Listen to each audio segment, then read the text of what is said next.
Facebook knows all your browsing habits. A U.S. judge has dismissed a lawsuit against Facebook that accuses it of tracking users' browsing activities, even after they've logged out of their account, with the judge saying plaintiffs could have kept their online activity private, but chose not to. Websites create small text files known as cookies that are stored in the user's computers. These allow websites to recognize the users and their preferences. Cookies are usually deleted after users leave certain websites. Facebook has promised that cookies are deleted when users log out. However, the site continues to store user data such as account IDs. Facebook also tracks users through third-party websites that feature the Facebook like buttons. When users visit web pages with embedded like buttons, the browser automatically sends information to both Facebook and the server of the web page. Facebook started using web browsing data for interest-based advertising in 2014, which displays ads for products that users have already been looking at in their Facebook feed. Users can choose to opt out of this type of advertising by modifying their account settings. Say no to safe spaces on YouTube. Support TomoNews at patreon.com/TomoNews. Facebook affects our lives in more ways than you can imagine. Facebook wants to get inside your head. If Facebook is the future, then you can bet it's going to be filled with some pretty nifty brain control technology. Plans for the new tech were unveiled during the group's annual F8 conference in San Jose, California. Facebook's research group Building 8 is developing a silent speech interface, so users will be able to type with their brains via non-invasive sensors.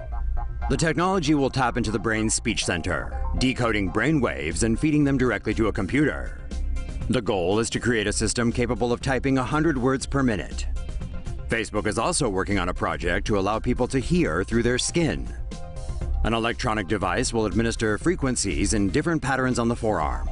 Users feel it and decipher the word based on the pattern.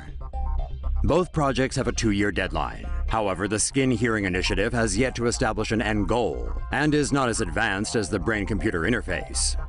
For tech that's not so out of reach, there's Facebook Spaces, a new VR app that's just been released on beta for the Oculus Rift. The platform allows for hangouts in virtual reality space. Users can pull in outside content from across the internet, making for a fascinating yet also slightly bizarre experience.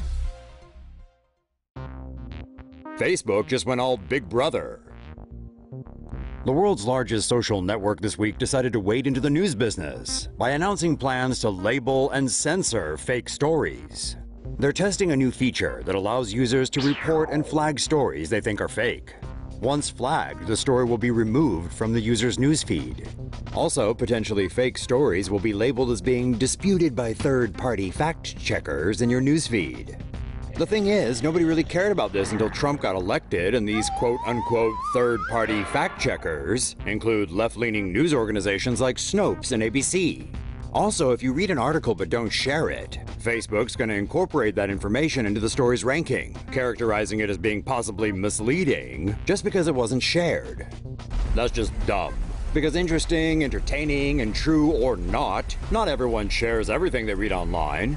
So it's easy to see why this new move by the Zuck can be a form of censorship, or hell, even gamified by PR firms, trolls, and other evildoers.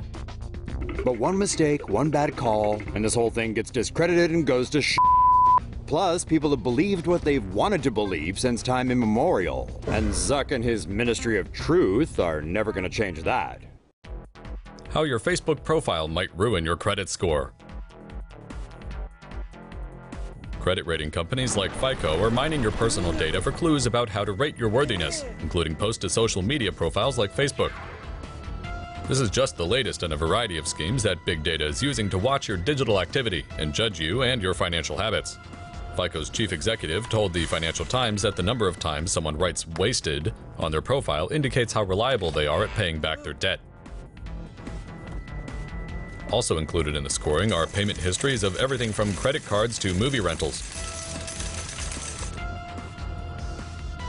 And apparently moving house a lot is a bad sign because it might mean the person wasn't able to pay their rent. Jim Weeman, executive vice president for scores at FICO, told the Financial Times, "We can now score the previously unscorable." So the moral of the story is pay your bills and don't post statuses to Facebook about how wasted you were on payday when they turned off your utilities. Say no to safe spaces on YouTube. Support TomoNews at patreon.com/TomoNews. UK student becomes unwitting face of porn ads online. Imagine this scenario. Someone rings up your mom to say he'd seen pics of you while surfing online.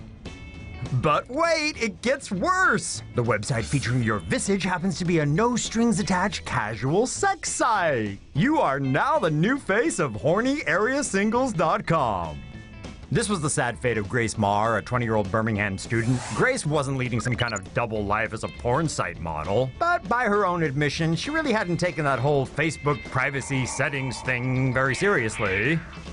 Now, however, Grace is on a mission to tell other young people to take online privacy settings seriously and to change their passwords frequently.